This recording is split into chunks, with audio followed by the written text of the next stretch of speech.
All right, ladies and gentlemen, brothers and sisters, lovers and haters, you all been invited to another episode of Fix It Your Motherfucking Self. So anyways, today I got this guess what, 2001 Chevy Cavalier 2.2 liter, and there it is. Let's just go see what's happening. This is why we're I'm just gonna show you what's going on. I got the key in the ignition and we're gonna crank it up. It's not starting, it's not cranking up. So what I'm gonna do is I'm gonna crank it up. I'm gonna show you what it's doing. Particularly right here is the drive belt, and when you turn the key, then these belts should be turning. So let me show you what's going on here. See if I can post you up here in this. So the belt should be moving when I turn the key. So let's see what happens.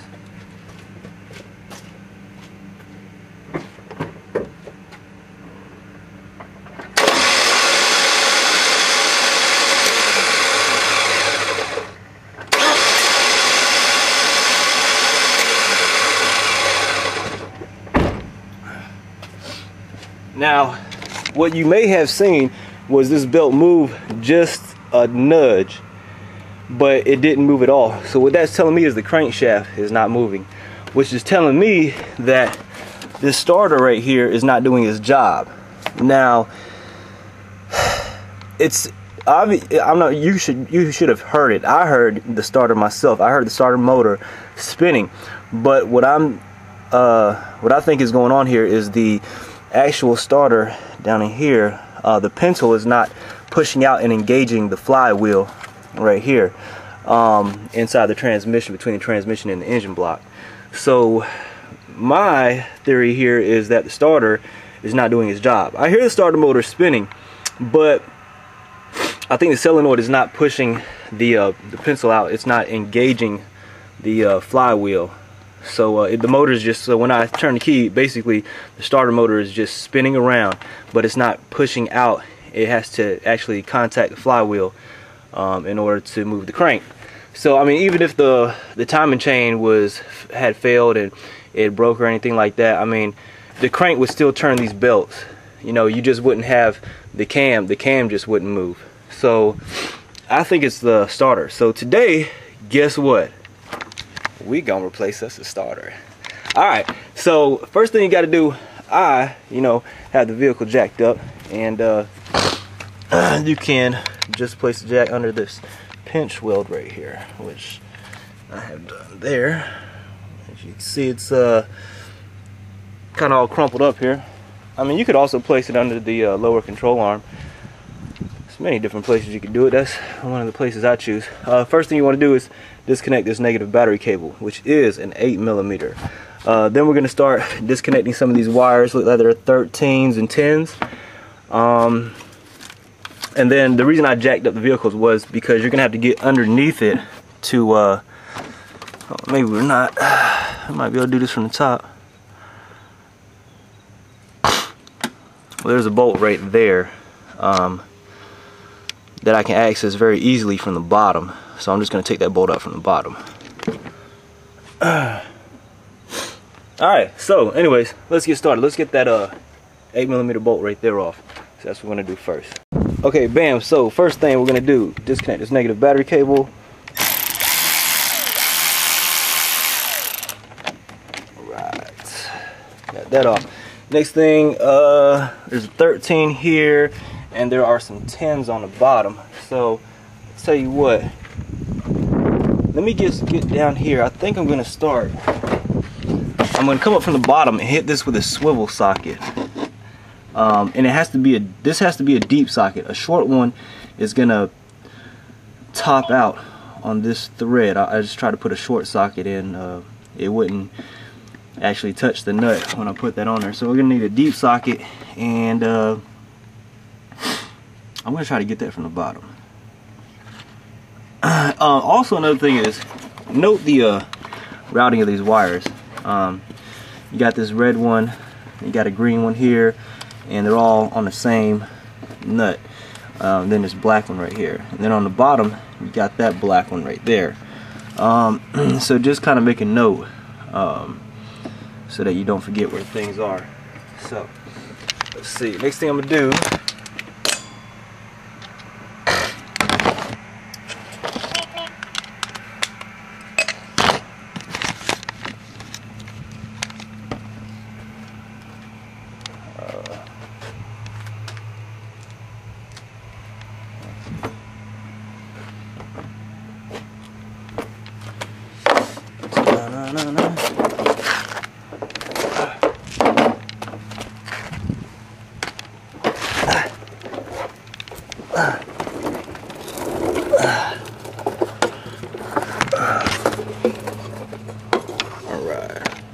see all this, but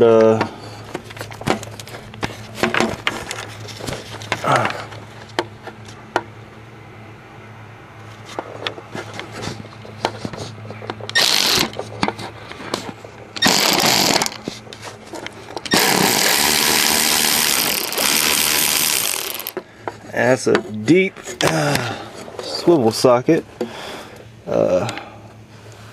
It's a long metric deep. It's a, what is it, 13 with a swivel head, metric deep socket. All right, that takes that off. I'm going to take this 10mm off right here, and then you have a 15 right here. So next thing I'm going to do, change this out.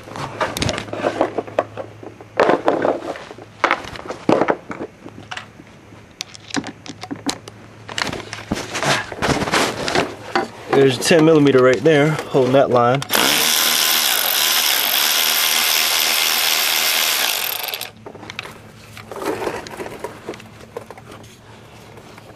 So I'm just go ahead and take that on all the way out.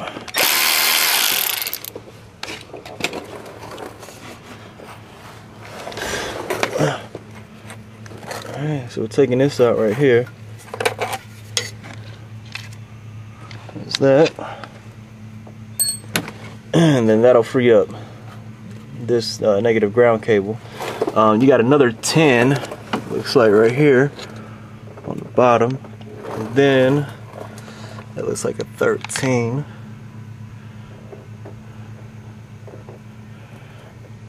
Okay, so that I'm gonna take off this 10 right here now. I think that's a 10, might be an 8. Let me check. Alright, so this right here was a 10mm, that long bolt. Then this one right here was an 8mm, and this is going to be a 13. Now you can get this with a short socket. So let's see what I got here. I'm just going to put on my electric impact ratchet, and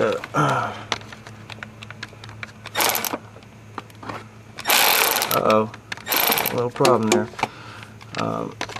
So maybe you can't get it with a short circuit. What I'm going to do is I'm just going to barely insert the tool.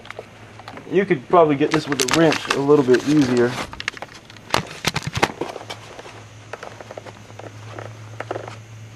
What I did is I took out this other 10mm bolt right here, which is this bottom one, and then there's another one right there. There's one right here, and then one right there. That one had that. This one right here had the ground wire. But when you do so, you're gonna basically take the starter apart in half, and then this is gonna come off right here. Which, I mean, you don't necessarily have to do, but it'll give you more space if you want to access these bolts. So that right there was a 13. I just kind of put a short 13 socket on there. Put my impact ratchet on there like halfway into the socket so that I can get it off. Other way, it's kind of like bottoming out and you're not going to be able to get it. And I'm just leaving these wires on there just for now so that I can remember kind of where they go. And this plate is in the way. You can't, I don't know if you notice it, but there is, let's see, there's a bolt right in here. I don't know if you can see that. Right there. and it's gonna hit this plate, but that bolt right there needs to come out. It's 15, so we gotta take this plate off. There's 3 10mm bolts holding it on. Looks like there's one right here, one right here, and one right there that might be holding it on. So let's go ahead and get those tins off of there, get that plate out of here. Actually, there were only 2 10mm bolts holding this on. This one right here, and then that one right there. That's all you got to remove, and then this cover will come off. Then you got that 15, and then you got that 15. So I'm gonna just hit those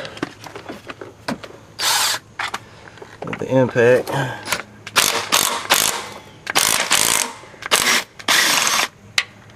That's one.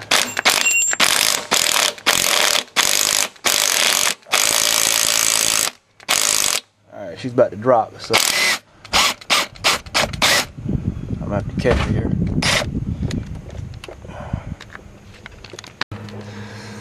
Oh, look, our new starter's in. I know, yeah. I know, I'm sorry. I jump around on y'all a lot, but anyway, as you can see, when I was dropping that bolt out of there, it's gonna fall down.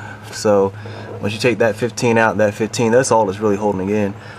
It was just hanging by the wires at that point. So I had already disconnected all of the nuts, and it was just kind of like hanging there. So all you gotta do is just pull those 3 wires off, and you know, I was just looking at it and looking at the new one, make sure everything looked right, and put it back on there. What I did is I put these 2 15s in there first, that one and that one, tighten it down. There is a 15mm nut on the top of this, on the top side.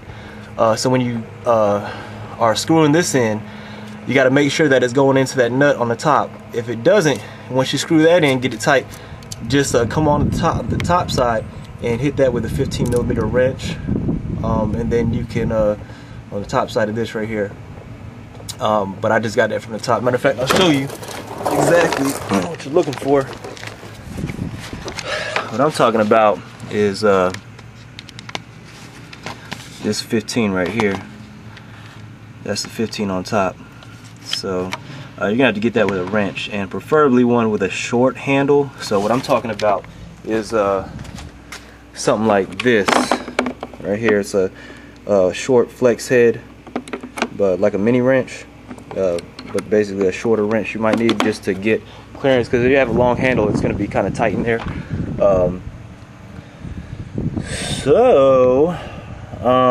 Basically what I'm going to just do is put the cover back on, which is this thing right here. But before I even do that, what I'm going to do is I'm going to connect the negative battery cable and just fire it up before I seal the deal here. And let's go ahead and pull this in there.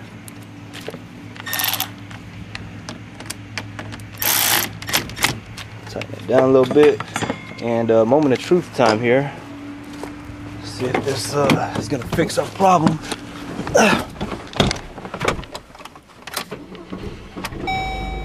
Oh, there we have it. So she's running now.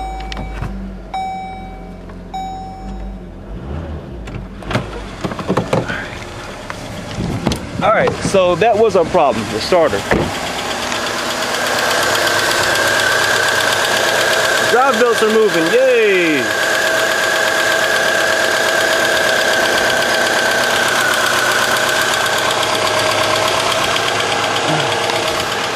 Alright, so there you have it. We got a fix. This right here, I mean, it might be kind of tricky.